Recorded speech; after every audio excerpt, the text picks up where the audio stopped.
Hi, ఈ వీడియోలో మనం ప్రాసెస్ ఆఫ్ రస్టింగ్ గురించి తెలుసుకుందాము. రస్టింగ్ మీన్స్ తుప్పు పట్టడం అనమాట. కొన్ని వస్తువులు మనం బయట అబ్జర్వ్ చేసినప్పుడు ఏమవుతుందంటే వాటి మీద ఒక రెడిష్ బ్రౌన్ కలర్ కోటింగ్ అనేది మనం అబ్జర్వ్ చేస్తాం కదా. ఆ రెడిష్ బ్రౌన్ కలర్ కోటింగ్నే రస్టింగ్ అంటాం. అంటే తుప్పు పట్టింది ఈ వస్తువు అని చెప్పి అంటాం అనమాట. ఎందుకు ఇలా అవుతుంది అంటే గాలిలో ఉన్న ఆక్సిజన్, తేమ, దట్ మీన్స్ వాటర్తో ఈ ఐరన్ అనేది రియాక్ట్ అయ్యి రస్ట్గా దాని సర్ఫేస్ మీద రస్ట్గా ఫామ్ అవుతుంది అనమాట. దీన్నే ఏమంటామంటే రస్టింగ్ అంటాము. ఓకే, అలాగే ఇదొక మెటాలిక్ కరోషన్ కూడా ఎగ్జాంపుల్గా చెప్పుకోవచ్చు.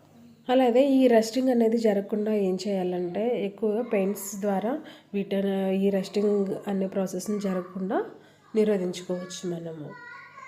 అలాగే గ్యాల్వనైజేషన్ ద్వారా కూడా నిరోధించవచ్చు.